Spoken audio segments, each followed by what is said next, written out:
Donc bonjour à tous et bienvenue dans ce cours qui s'intitule La préparation d'une injection en intraveineux. Donc cours qui fait partie de l'UE 4.4, compétence 4. Donc dans un premier temps, nous allons déjà agrandir cet écran.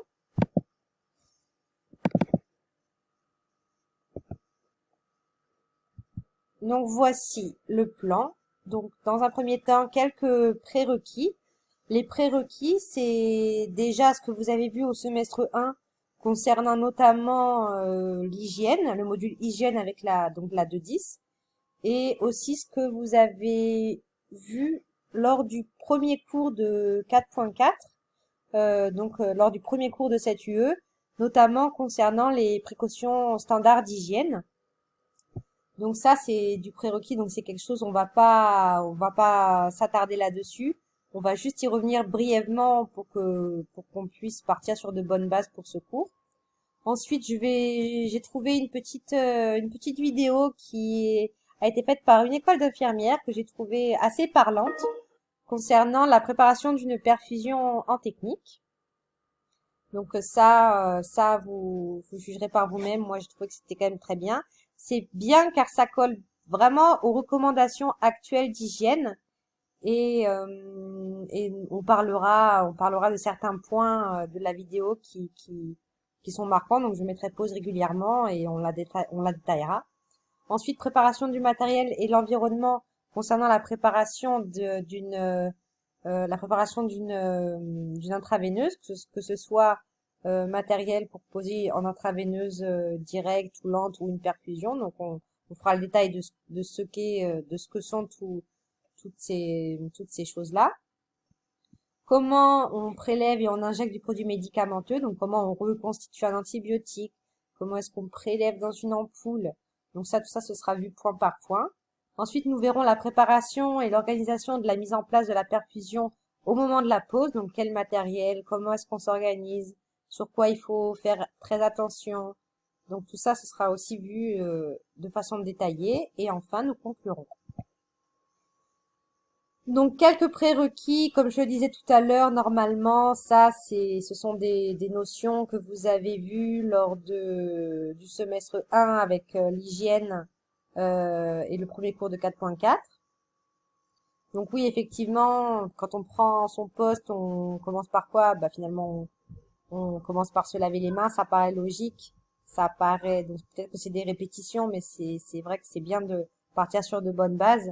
Oui, on se lave les mains quand on prend son poste, forcément. Forcément aussi une tenue propre, ça va de soi, mais important aussi de le préciser. THF au moment opportun, on ne fait pas de friction euh, à n'importe quel moment. Donc ça a été vu plusieurs fois à quel moment on le faisait. Donc ben, quand on commence à faire un soin propre, un soin stérile, quand on après avoir touché quelque chose de sale, avant d'entrer dans la chambre, en sortant de la chambre. Donc ça normalement aussi, vous avez dû le voir plusieurs fois. L'organisation, donc vérifier la prescription médicale auprès du patient. Vérifier aussi l'identitovigilance. Donc ça, on parlera de ce qu'est l'identitovigilance et de ce que, quelles sont les recommandations actuelles en ce qui concerne les étiquettes sur les perfusions et sur les seringues. La désinfection du plan de travail, donc oui, c'est vrai aussi quand on prend son poste, et ben forcément on va désinfecter son plan de travail, donc c'est à la prise de poste et c'est aussi avant chaque préparation de soins, donc communément appelé la paillasse ou le plan de travail, appelez ça finalement comme vous voulez, mais on verra aussi que c'est important la désinfection et vérifier le matériel, vérifier l'intégrité, vérifier l'aspect, s'il y a un précipité, si le matériel, faut pas que ce soit périmé, que ce soit les tubulures, que ce soit les seringues, que ce soit les trocars. Donc tout ça aussi, c'est une étape importante et c'est votre rôle. Donc ce que je vous propose maintenant, c'est de vous munir d'une calculatrice, d'un stylo, d'un papier, car il y a un petit calcul de dose au début de cette vidéo. Donc je mettrai pause justement au moment en fait du calcul pour que vous ayez le temps de, euh, de calculer. On y va.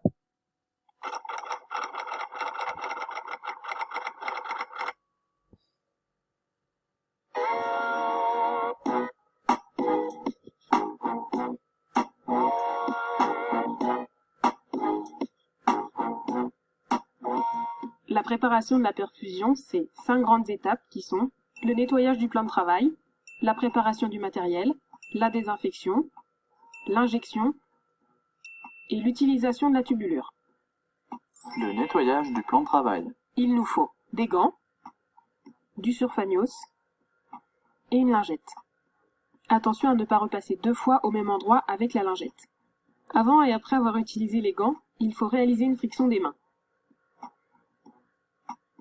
Respecter les différentes étapes, et ce, jusqu'au séchage complet des mains. Ça, on n'en parle pas assez du temps de séchage, mais il est important aussi ce temps. La préparation du matériel. Que nous dit la prescription médicale?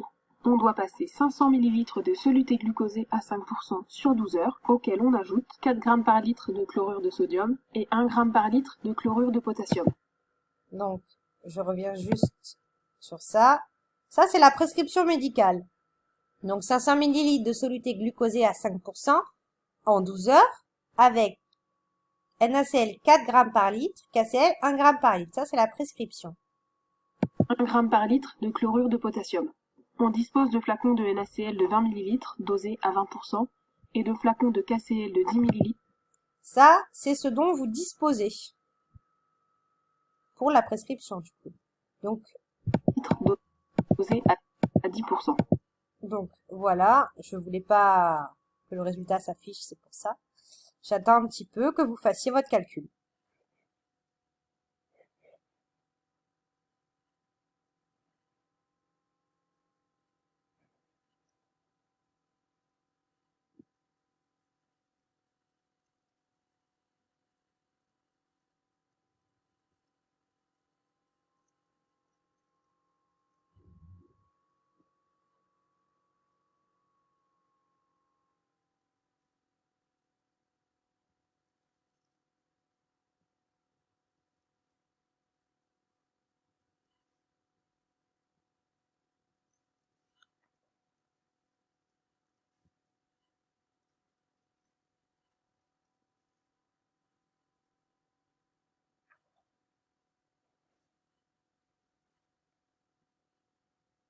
Donc, on reprend les résultats du calcul de dose. Donc, pour ceux qui n'ont pas fini, je vous laisse encore 5 petites secondes. Après avoir réalisé le calcul de dose, on sait qu'il faut injecter dans la poche de perfusion 10 ml de NaCl et 5 ml de KCl. Donc ça, c'est les résultats. 10 ml de NaCl et 5 ml à injecter. De KCl. Au moment de poser la perfusion, il faudra régler le débit à 14 gouttes par minute. Je reviens juste. 14,30 gouttes par minute, donc 14 gouttes par minute par défaut. Je vous rappelle que si un calcul de dose, on vous donne pas d'indication s'il y a un régulateur de débit, vous considérez que c'est du goutte par minute qu'on vous demande. Sinon, on vous le précise. Si dans la consigne, on ne met pas qu'un régulateur de débit ou une pompe volumétrique ou un pouce-seringue, vous considérez que c'est des gouttes par minute. Par minute. Il nous faut un flacon de NaCl, un flacon de KCl, une poche de soluté glucosé à 5% de 500 ml, un paquet de compresses stériles, de la solution hydroalcoolique, de l'alcool, une seringue adaptée au volume à prélever, une aiguille, un perfuseur, un plateau à utiliser ou non, un haricot, un second plateau dans lequel se trouve une pince propre, un conteneur à aiguille, à prendre en dernier car c'est le plus sale, et... Alors là, je mets juste une pause. C'est vrai qu'on a si finalement on l'a vu décontaminer la paillasse, et c'est du matériel qui aura pas forcément dans tous les services, hein. Ce plateau, moi personnellement, je ne l'avais pas vu. Mais c'est bien aussi de travailler, si vous avez un haricot, si vous avez tout ce matériel. Ça, c'est vraiment dans l'idéal, hein. Je sais très bien que c'est pas forcément le cas, dans tous les services. Il n'y a pas forcément tout ce matériel. Là, on parle vraiment dans l'idéal, ce qu'il est recommandé de faire, en fait, hein. Pensez à l'ouvrir à ce moment-là. Veillez à vérifier les dates de péremption de chaque produit.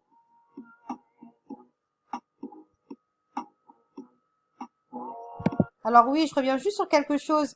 Il y a la date de péremption de chaque produit. mais souvent vous avez tendance, enfin c'est pas vous forcément, mais il faut pas confondre les dates de péremption avec les dates de fabrication où il y a la petite usine à côté. Ça, je vous le dis, c'est pour vous, mais c'est vrai que parfois ça peut prêter à confusion dans certaines, sur certains contenants et contenus. Produit.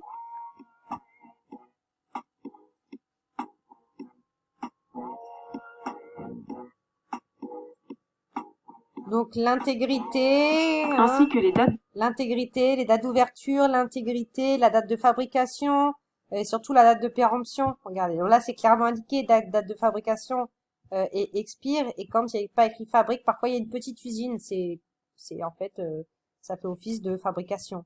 Voilà. Et date d'ouverture aussi. Donc ça c'est selon les produits. Il y a des recommandations qui sont différentes produit par produit. Donc ça faut vous référer aussi aux produits concernés quoi. Hein. d'ouverture pour les produits déjà ouverts, comme la solution hydroalcoolique et l'alcool. Réaliser une friction des mains avant de passer à la suite. La désinfection et la préparation du prélèvement. Vérifier l'intégrité de la poche, l'ouvrir et la poser sur le plateau ou la laisser sur la paillasse. Ouvrir le paquet de compresses stériles et les imbiber d'alcool. Ah oui, je voulais revenir là. Je sais pas si vous voyez, il y a une faute d'asepsie au moment de Poser sur l'ouverture le des plateau compresses. ou la laisser sur la paillasse. Ouvrir le paquet de Excusez-moi. comme la solution Je vais hydroalcoolique mettre et l'alcool. pause. Réaliser une friction des mains avant de passer à la suite. La désinfection et la préparation du prélèvement. Vérifier l'intégrité de la poche, l'ouvrir et la poser sur le plateau ou la laisser sur la paillasse. Ouvrir le paquet de compresses stériles et les imbiber d'alcool. Est-ce que vous avez vu quand elle met son pouce? Voilà, là. En fait, là, c'est une faute d'hygiène, c'est-à-dire que normalement, quand on ouvre un paquet de compresses, donc on dit communément qu'on pèle le matériel, le pelage, on ne met pas ses mains sur les compresses stériles, bien évidemment.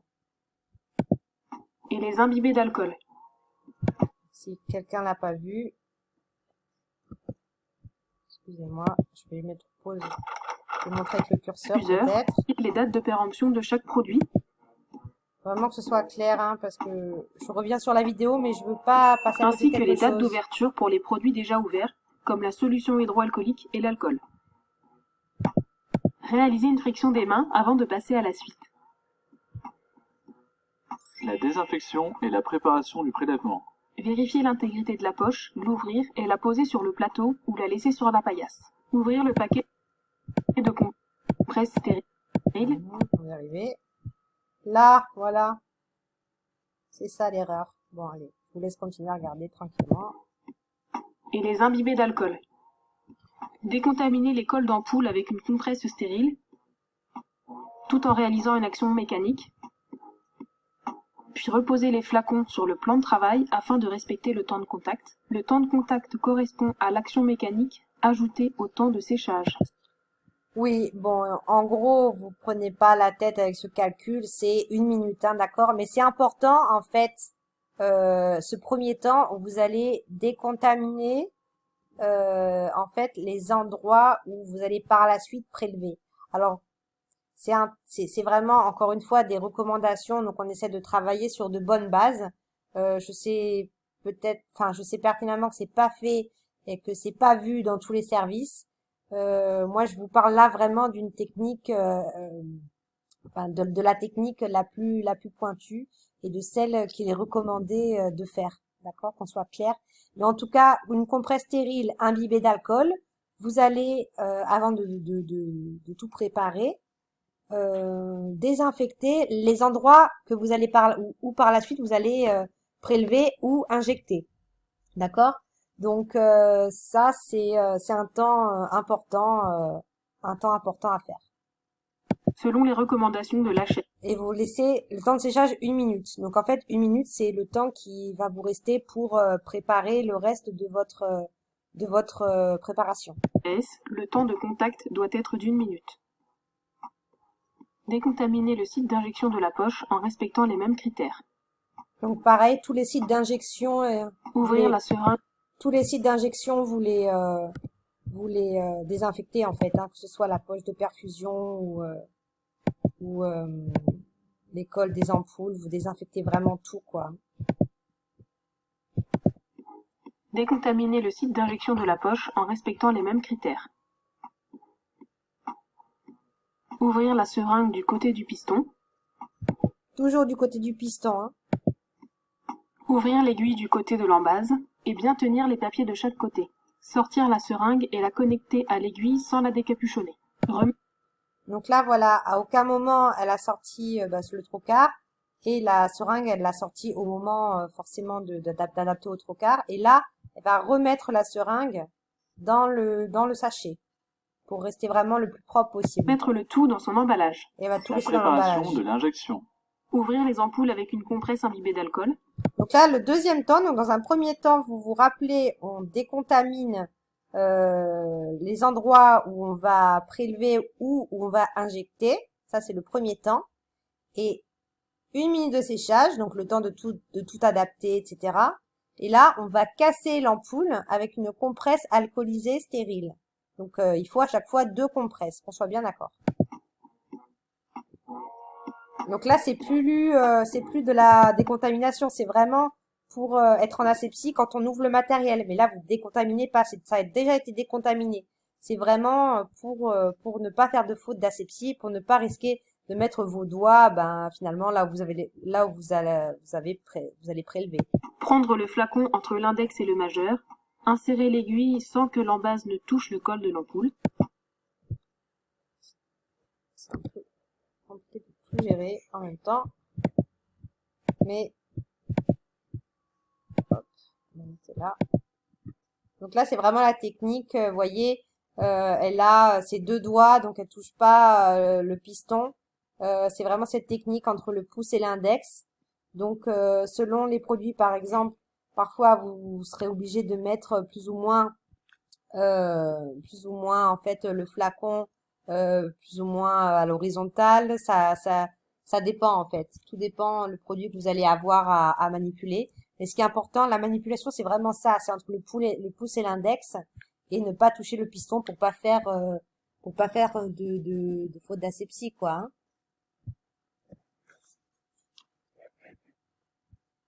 1. Permet de tenir le haut de la seringue. Le pouce et le majeur de la main droite tirent le piston alors que l'index est en appui sur le bas de la seringue. Prendre soin de ne pas toucher le piston. Placer le biseau de l'aiguille bien à l'entrée du flacon pour ne pas aspirer trop d'air. Par exemple, évitez cette position. Prélever un volume plus important que celui à injecter.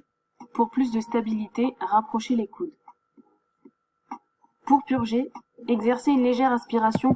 Alors oui, je sais, elle prend de l'air, donc l'air n'est pas stérile, effectivement. En même temps, dès qu'on ouvre un paquet de compresses, c'est à l'air, donc l'air n'est pas stérile. Donc après, là, je suis d'accord que c'était même pas forcément obligé de purger l'air. Il y avait largement de quoi purger correctement, sans avoir à aspirer l'air. Mais bon, voilà, c'est comme ça. C'est pas une faute grave, mais c'est vrai qu'on évite dans la mesure du possible de prélever de l'air dans une seringue. Pour retirer le contenu de l'aiguille, faire monter la bulle d'air, l'embout de la seringue. L'important, c'est qu'il n'y ait pas de bulle d'air, quoi. Donc, on fait vraiment monter la bulle d'air. La seringue doit se trouver vers le haut. La bulle d'air doit disparaître. Puis, incliner la seringue vers le bas. Et on purge au-dessus d'un haricot. On purge pas au-dessus de l'évier. On purge pas au-dessus d'une poubelle. Ça, c'est important. Et purger doucement dans le haricot jusqu'à obtenir le volume prescrit. Injecter le premier électrolyte dans la poche de perfusion. Donc, prélèvement décontaminé, on est d'accord. Tenir le site d'injection sans compresse et bien tenir la base de la poche, puis piquer au centre. Donc, on essaye de pas mettre ses doigts forcément là, sans compresse. Donc, comme on manipule sans compresse, comme elle vient de dire, on ne met pas ses doigts là. On fait attention. Donc, ce site d'injection a été au préalable décontaminé. Et donc là, on fait attention à ne pas toucher. Sans couder la poche. Puis répéter la même procédure pour le deuxième électrolyte. Le prélèvement. Sans toucher le piston, ni l'embase de l'aiguille.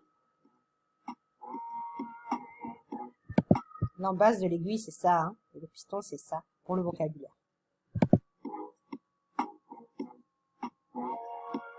La purge. Parfois, le fait de taper un petit peu avec le doigt, ça peut faire monter les bulles aussi. Ça, c'est un geste que vous ferez souvent. Faire disparaître la bulle d'air. Purger jusqu'à obtenir le volume prescrit. Bien tenir le site d'injection de la poche pour y injecter le deuxième Elle n'a électrode. toujours pas touché le site là, hein. Là, elle touche légèrement, mais bon.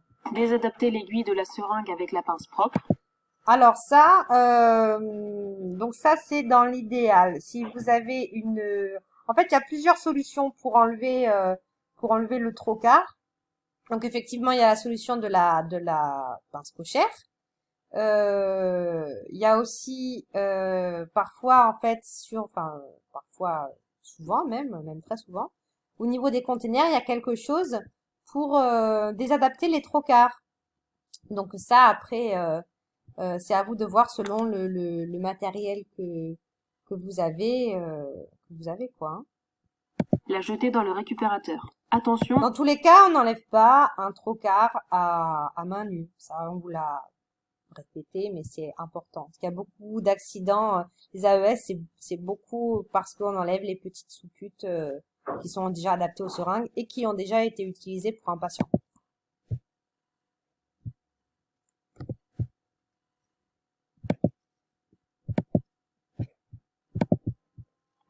tenir le site d'injection. Retourner, capuchonner l'aiguille. Adapter. Prescrit. On était là. Bien tenir le site d'injection de la poche pour y injecter le deuxième électrolyte.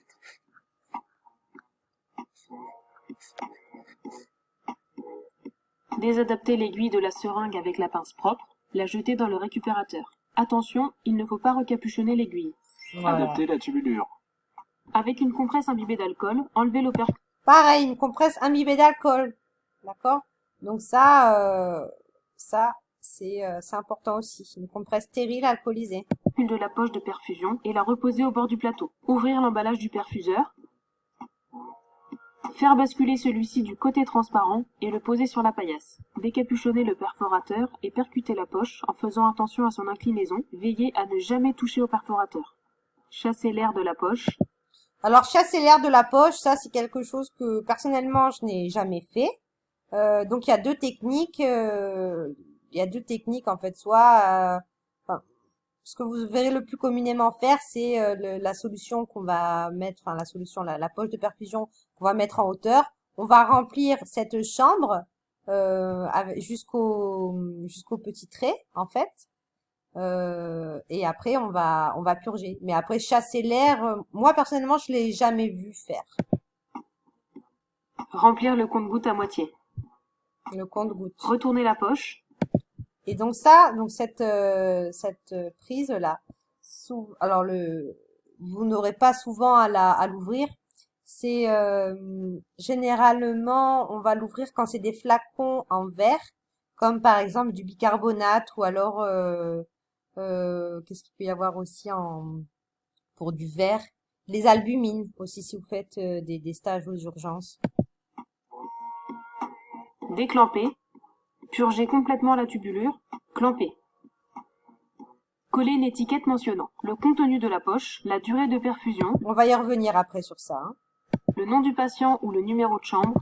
Alors on évite, c'est pour ça que je dis on va y revenir parce qu'on évite les numéros de chambre parce que c'est contraire en fait ça à l'identito-vigilance. Donc de plus en plus maintenant il y a des étiquettes dans les services qui sont informatisés. Donc on évite juste un numéro, on évite quoi, hein. Mais on va y revenir. La date et l'heure de la pause. Pour finir, il faut évacuer les déchets, puis mettre des gants et utiliser le surfagnos pour décontaminer le matériel, à savoir la pince, le plateau, le haricot et le plan de travail. Voilà, vous êtes maintenant prêts à aller poser la perfusion. Alors ça, c'est vrai que dans l'idéal, ces petits plateaux là, ils sont bien. Ils sont bien pourquoi? Parce que en plus, il y a Pour finir, il faut évacuer les déchets, puis mettre le matériel, tout, à quoi, savoir hein, la pince, le plateau, le haricot et le plan de travail. Voilà, vous êtes maintenant. oui, il y a tout. Il y a il y a une place pour le container. Il y a oui, le container. C'est vraiment dans l'optimal. Dans tous les cas, vous avez vu que on laisse tout dans les sachets. On va pas au patient avec la tubulure qui est à l'air libre dans le plateau, quoi, hein. Ça, c'est important. Euh, donc voilà, juste pour venir chasser l'air de la poche, c'est vraiment pas quelque chose qui est indispensable. Le plus important, c'est surtout qu'il n'y ait pas d'air dans la tubulure, quoi, hein. Maintenant prêt à aller poser la perfusion. Voilà pour cette petite vidéo. Donc voilà, maintenant nous allons revenir sur en détail hein, sur la préparation du matériel et sur l'environnement. Donc dans un premier temps, le matériel nécessaire, donc une seringue au volume adapté. Donc tout dépend de ce que vous allez prélever ou de ce qu'on vous demande d'administrer. C'est sûr que vous n'allez pas prendre une seringue de 50 cc pour prélever par exemple 10 cc. Après faut s'adapter, faut réfléchir un petit peu avant de faire les choses. Donc une aiguille type trocard, le produit médicamenteux à administrer forcément, la poche de perfusion avec la tubulure, donc selon la prescription médicale, hein, l'alcool pour décontaminer, pour le mettre sur les compresses et pour en fait pouvoir décontaminer les sites d'injection et casser les ampoules, le paquet de compresses, la tubulure, la solution alcoolique, un plateau décontaminé désinfecté qui nous servira ensuite à aller vers le patient, le haricot et un OPCT et poubelle d'Asri et DAOM. Si on va effectuer une intraveineuse directe, on prendra une aiguille, soit une sous-cutanée, soit une IM, soit une intraveineuse. Donc de toute façon, ça, on va l'adapter à la voie d'abord. L'organisation adaptée. Donc, nous, on va essayer de faire en sorte à ce que vous travailliez en trois zones. Donc, travailler en 3 zones. Qu'est-ce que ça signifie? Donc, il y a 2 zones propres. Une zone où on va vraiment déposer le matériel, où il va falloir limiter les passages au-dessus de cette zone. Et une zone de préparation, donc propre aussi, donc au plus près de l'opérateur. Une zone de déchets, donc qui va se trouver sur le côté, avec le haricot, DASRI, DAOM, OPCT. On dit communément que l'OPCT, il faut qu'il soit il faut qu'il soit atteignable. Donc c'est pour ça qu'on dit souvent une longueur de bras. C'est pour qu'on n'ait pas à se déplacer en fait avec les choses. Dans tous les cas, on évite de passer au-dessus de la zone où on travaille et on évite d'être trop près de la zone de déchets. Et surtout, au niveau de l'organisation et de la propreté, on élimine les déchets au fur et à mesure, car le plan de travail doit rester dégagé et propre. Donc oui, se référer au protocole de soins du service en ce qui concerne le tri entre DASRI et DAOM, car souvent ça fait débat. Est-ce qu'on met une seringue dans le DASRI, dans le DAOM? Ça, c'est finalement propre à chaque service et aux habitudes des uns et des autres. Donc c'est pour ça que je vous ai mis de se référer au protocole. Donc comme on l'a vu dans la vidéo, ouvrir le matériel en asepsie, donc sans toucher l'intérieur des sachets. Donc c'est pour ça que la jeune fille qui a ouvert les compresses a fait une faute parce que elle a touché finalement l'intérieur des compresses. Donc ça, il faut faire attention de tout ouvrir de façon très précautionneuse afin de ne pas faire de faute d'asepsie. De laisser au maximum les choses dans les sachets jusqu'à l'arrivée dans la chambre du patient. Et ça, c'est très important. Donc, on va ouvrir le matériel en asepsie. On va effectuer un THF avant la préparation. On va désinfecter tous les sites de prélèvement ou d'injection à l'aide d'une compresse stérile alcoolisée. Donc, une compresse stérile par site.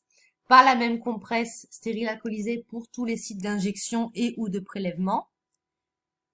Donc sont concernés les cols des ampoules et des unidoses. S'il s'agit d'un flacon type poudre, on enlève le bouchon ou l'opercule en plastique ou en métal à main nue et on laisse en place la compresse stérile alcoolisée sur le site d'injection de prélèvement.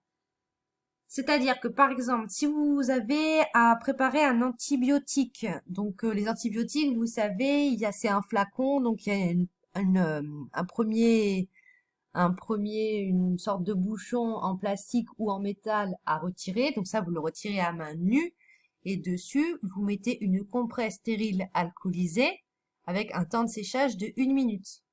Donc pareil, le temps que vous prépariez votre matériel, cette compresse, vous la laissez en place. et vous la laissez en place pour bien décontaminer l'endroit où vous allez prélever et où injecter.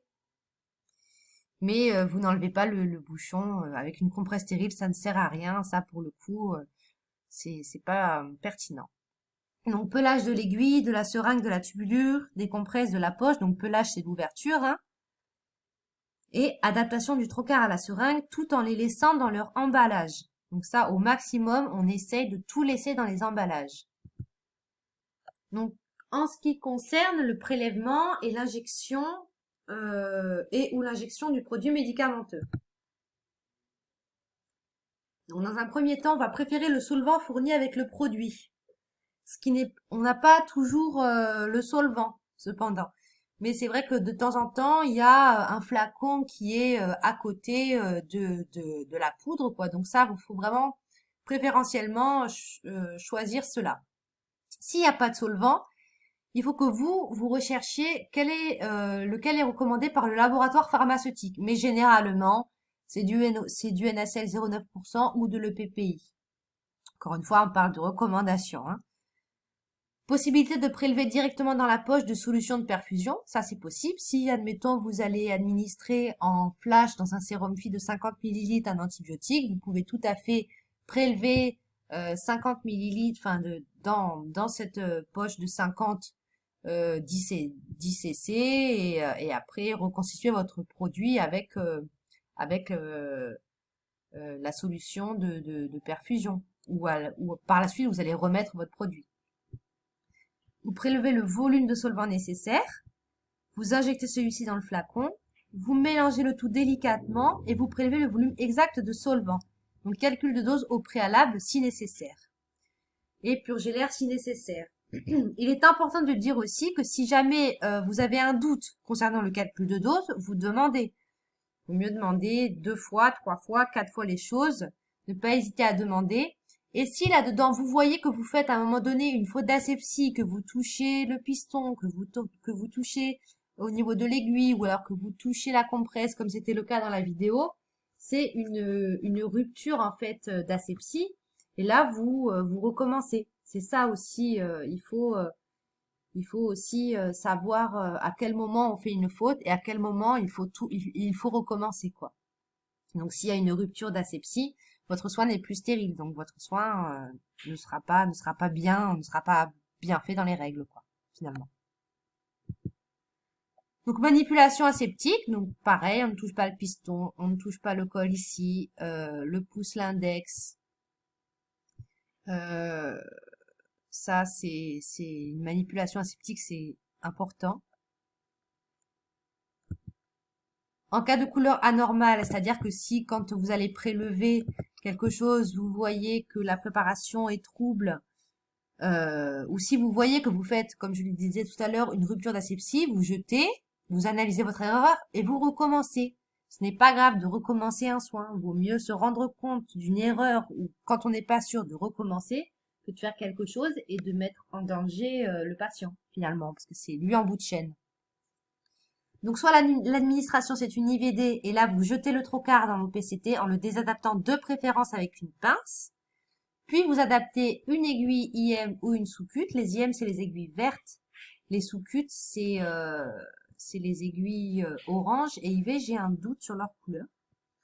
Je ne me rappelle plus, mais vous adaptez la seringue, l'aiguille le plus adapté, pardon. Donc soit c'est en nivellante, et en fait une nivellante c'est rien de plus qu'une perfusion. IVD c'est directement dans un robinet, on verra tout à l'heure quelques photos. Nivellante c'est une perfusion.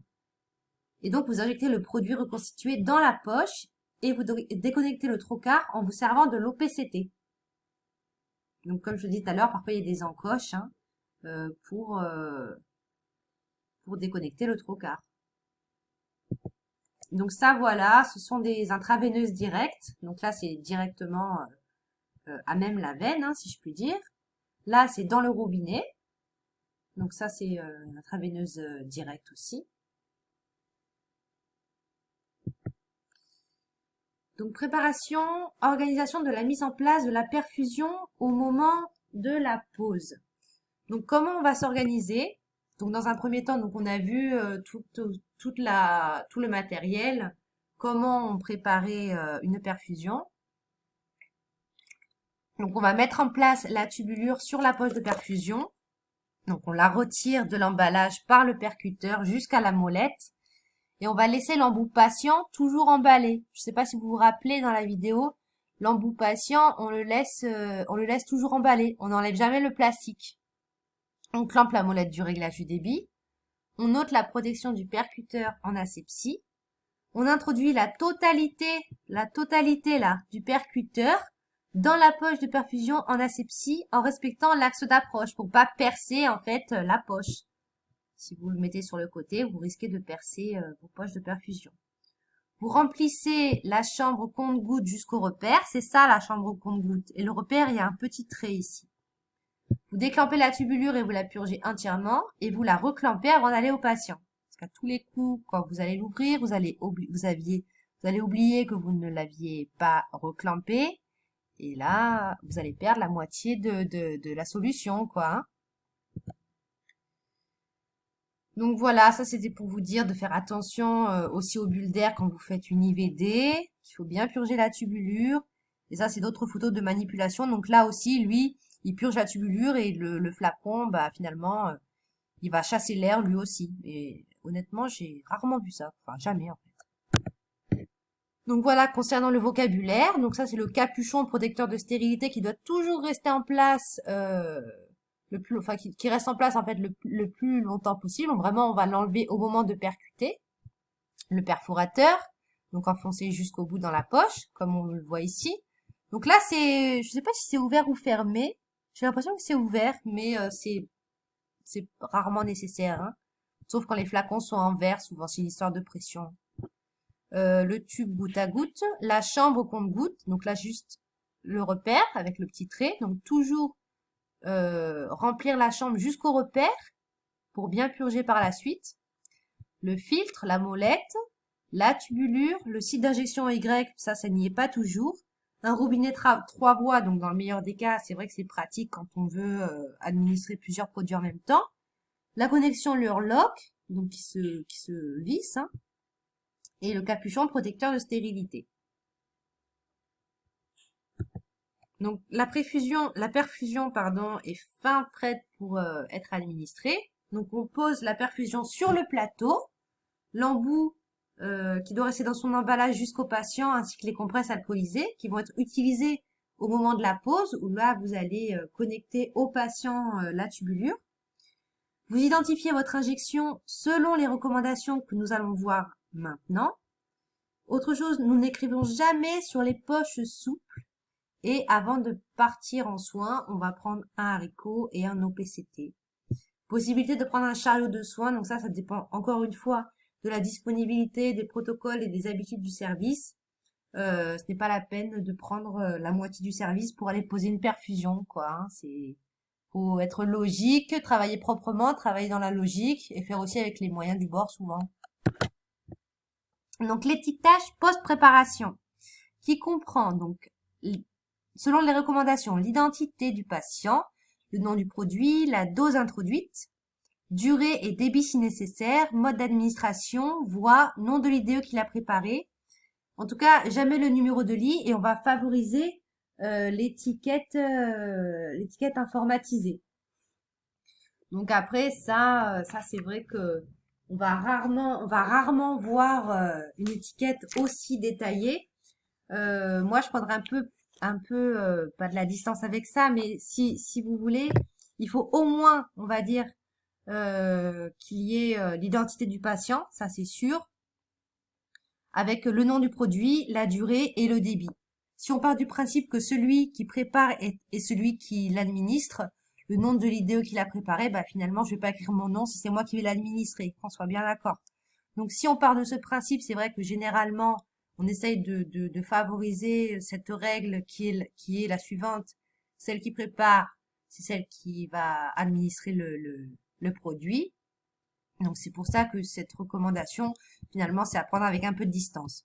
Donc jamais le numéro de lit parce que ça peut faire des erreurs et favoriser l'étiquette informatisée. De plus en plus d'hôpitaux et de cliniques, avec les nouveaux logiciels assez performants, les étiquettes, en fait, elles sortent toutes seules, quoi, hein. Donc, ça, c'est bien pratique et c'est un gain de temps assez considérable, quoi.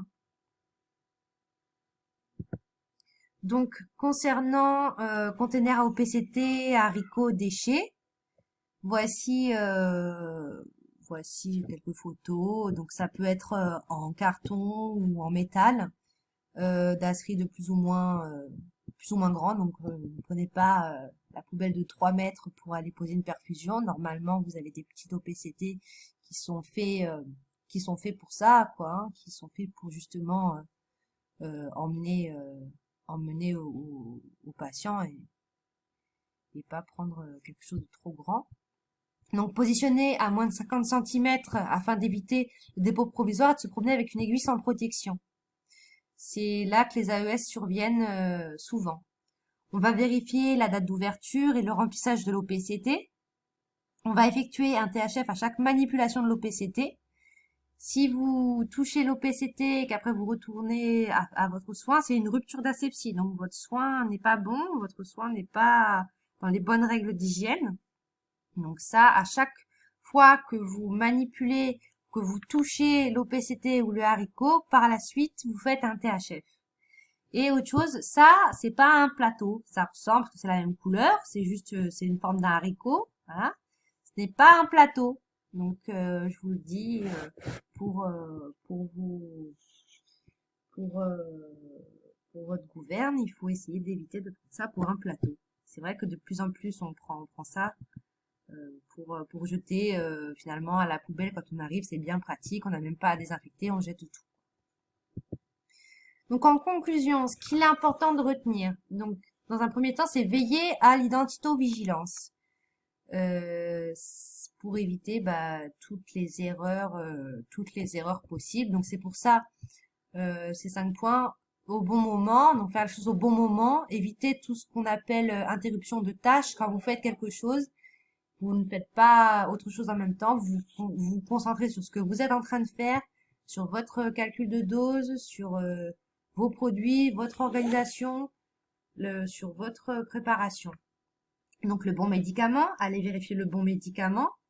Si vous avez un doute, si c'est un générique, vous vérifiez dans le Vidal ou vous vérifiez sur vos applications sur votre téléphone ou vous faites en sorte de vraiment vous assurer qu'il s'agit du bon médicament, du bon patient. Donc vérification, comme on l'a vu au début, de la prescription médicale et la vérification du patient lui-même, que ce soit la bonne dose. Donc ça aussi, hein, toujours faire vérifier un calcul si on n'est pas au clair avec ça.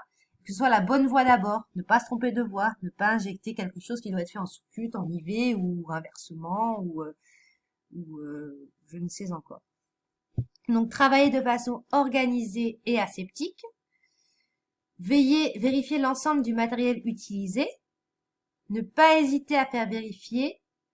Peut-être qu'on n'a pas assez insisté sur l'importance de la traçabilité. C'est important aussi que vous traciez tout ce que vous allez faire quand vous allez administrer une fois CV pour éviter les doublons. Éviter les doublons et puis aussi dire si au moment de poser la perfusion, si la voie est propre, si la voie passe bien, si la tolérance est bonne, si ça c'est aussi important, la traçabilité et les transmissions écrites et orales. Et enfin, comprendre ce que l'on fait, ce que l'on prépare et pourquoi on le fait, surtout.